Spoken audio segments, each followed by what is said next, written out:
Pessoal! Hoje vamos conhecer a história A Volta ao Mundo em 80 Dias, de Júlio Verne, da editora FTD, recontado por Ana On, ilustrações de Carla Nazareth.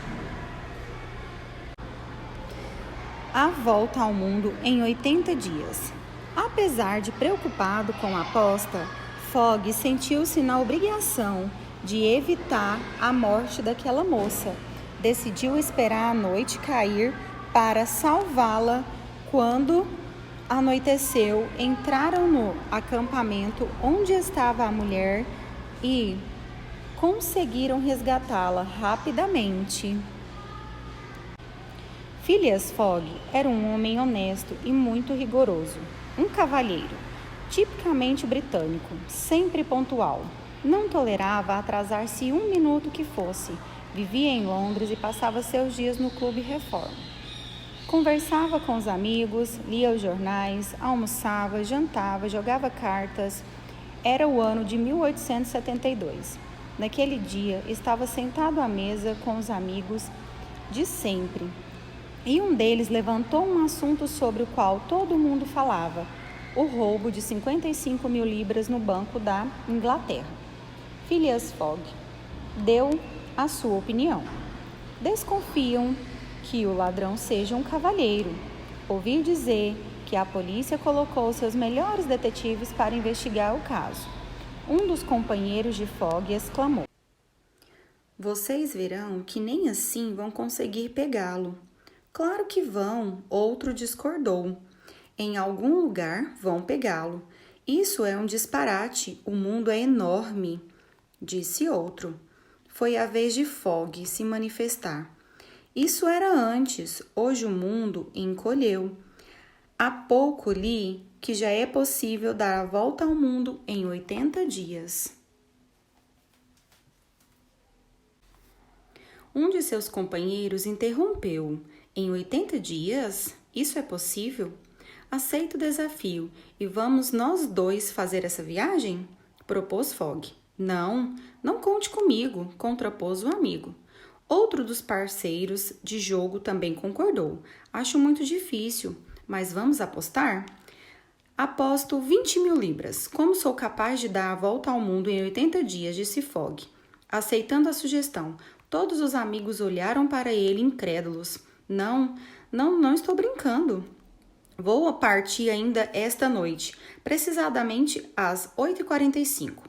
Hoje é dia 2 de outubro e estarei de volta no dia 21 de dezembro, à mesma hora. Então, aceitam a proposta?" perguntou Fogg. Parecia impossível, mas Fogg falava tão sério que todos concordaram. Phileas Fogg foi imediatamente para sua casa e pouco tempo depois ele e seu criado, Passepartout, estavam a caminho da estação. O trem iria levá-los até Paris e de lá seguiriam para a Itália, onde embarcariam num navio com destino a Bombaim, na Índia.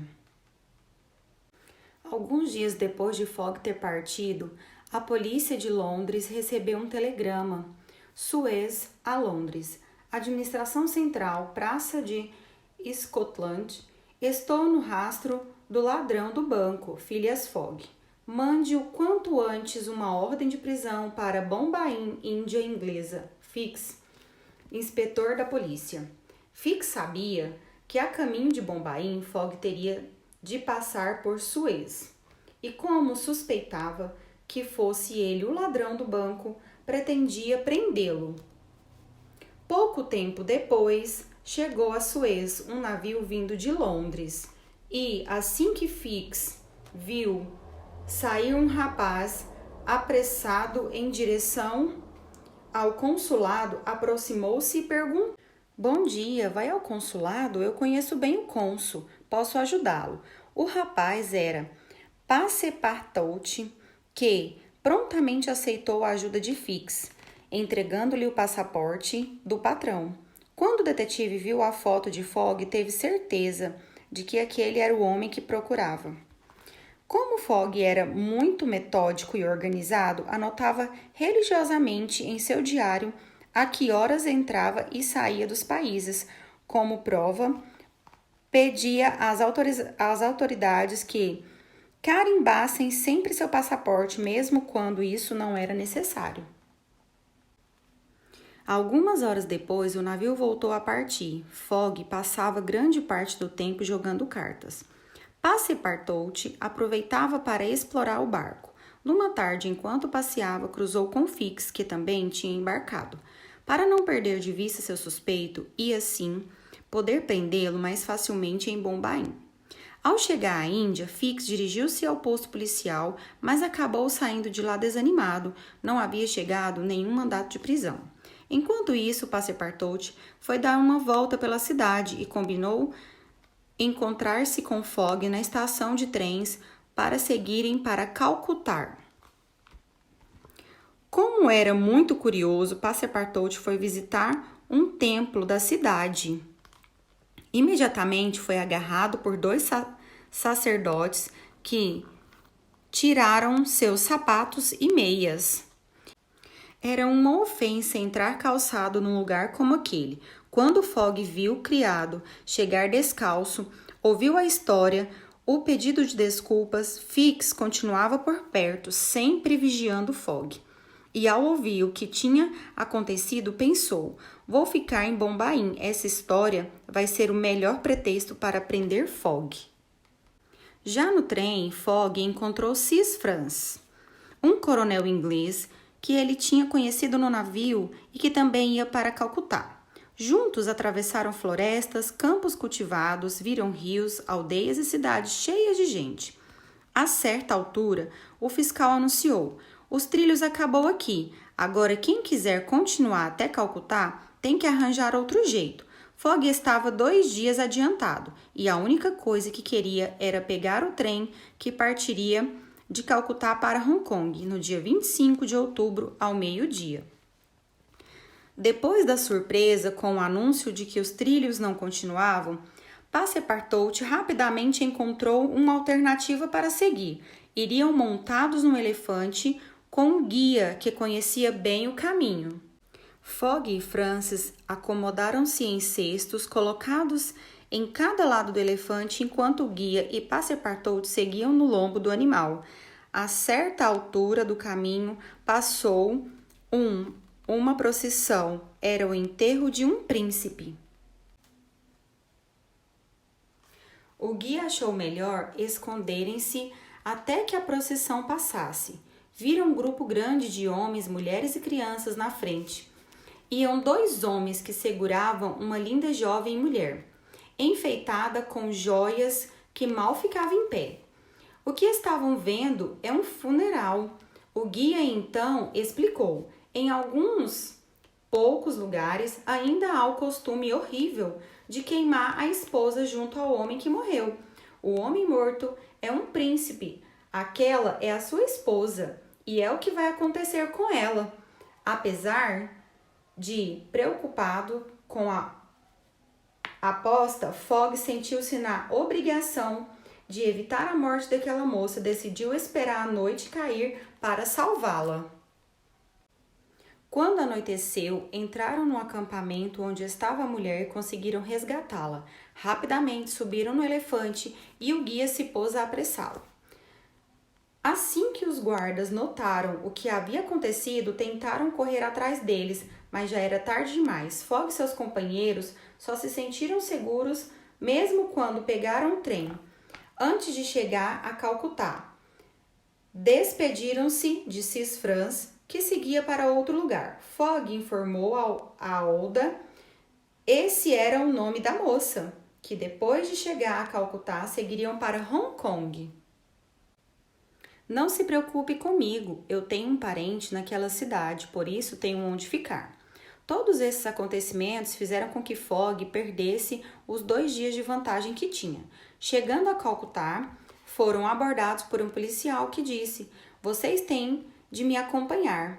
Embora surpresos, ninguém protestou. Ao chegar ao tribunal, foram levados até o juiz, que explicou: os senhores são acusados de terem desrespeitado um templo em Bombaim, principalmente esse rapaz, e os condeno a alguns dias de prisão e ao pagamento de uma multa. Fogg não podia aceitar essa condenação, porque perderia a aposta com os amigos. Lembrou-se então de propor o pagamento da fiança. O juiz aceitou. Mais uma vez, Fix deixou escapar Phileas Fogg. Era hora de embarcar para Hong Kong. Fogg, Passepartout e a moça entraram no navio, e Fix também.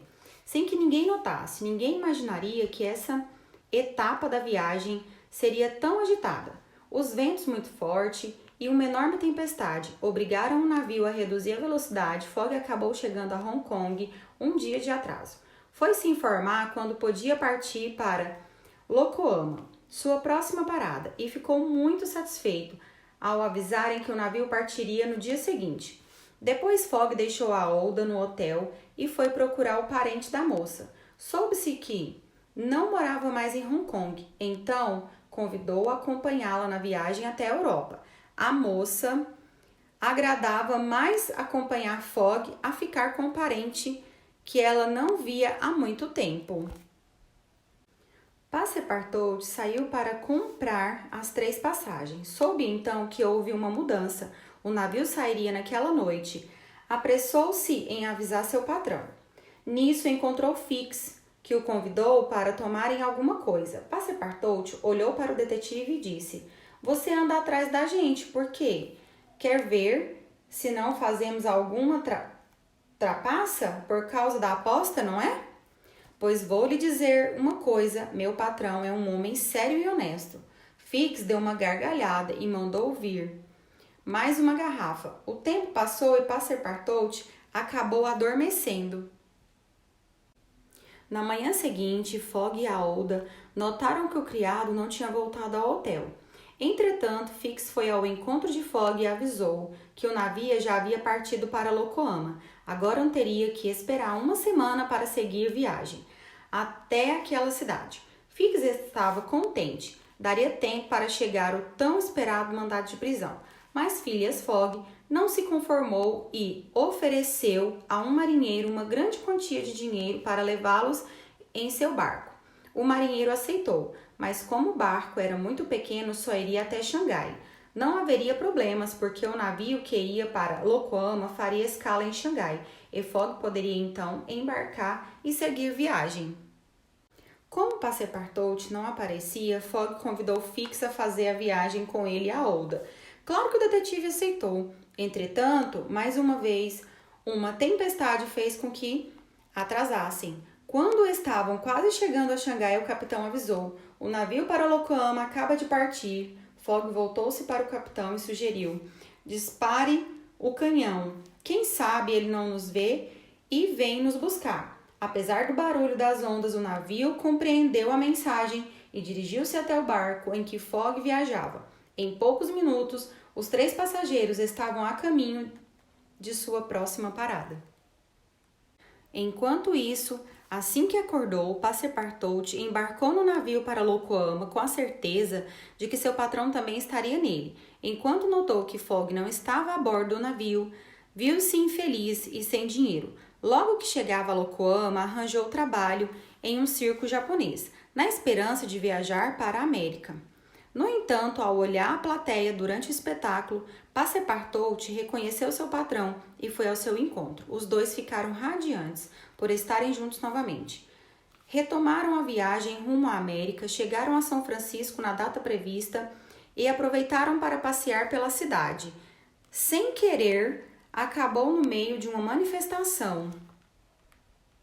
Por todo lado havia gente armada e, para defender a Olda, Fogg tentou afastar os manifestantes. Furioso, um homem alto e forte, Coronel Proctor, aproximou-se dele e o ofendeu. Os dois trocaram algumas palavras desagradáveis e Fogg disse que um dia voltaria para acertar as contas. Mais tarde, Fogg e seus companheiros de viagem pegaram um trem para Nova York.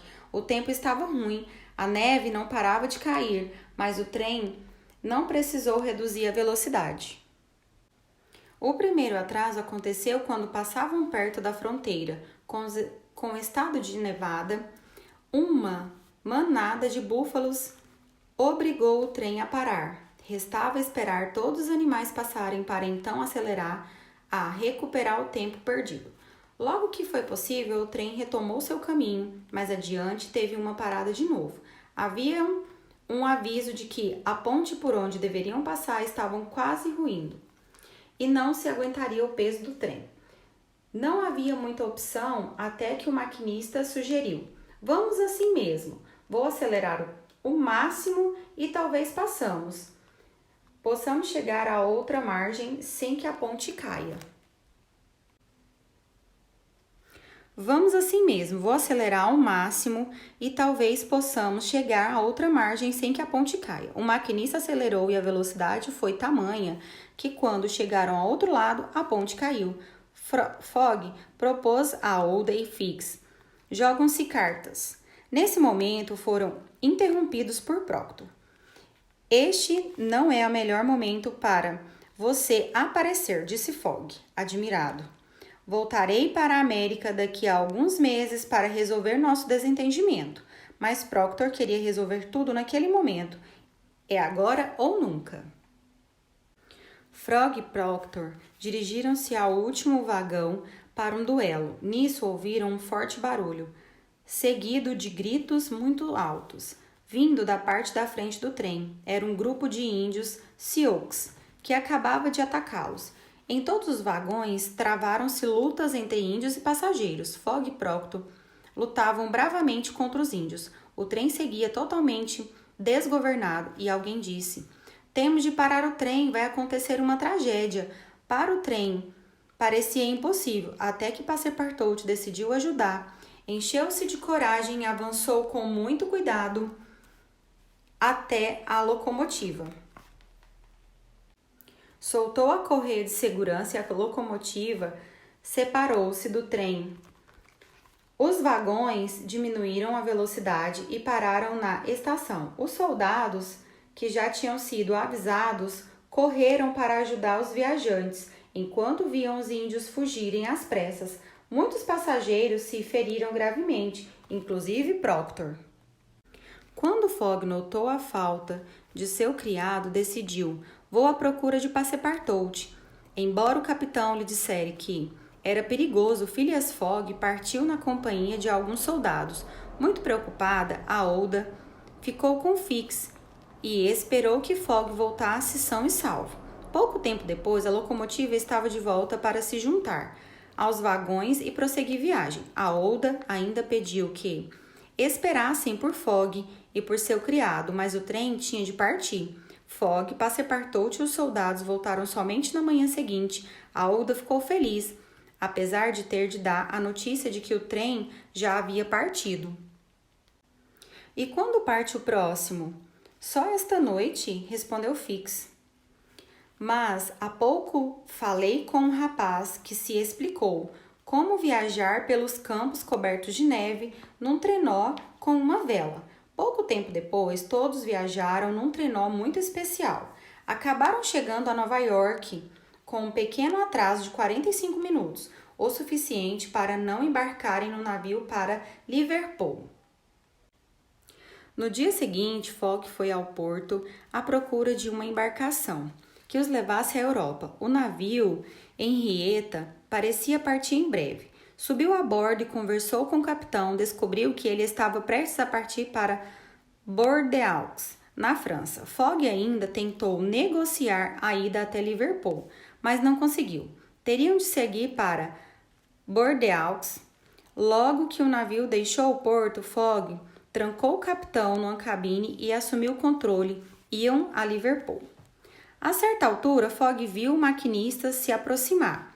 O carvão que temos não dá para chegar a Liverpool. Fogg foi até o capitão e lhe propôs: quero comprar seu navio. Quanto você quer por ele?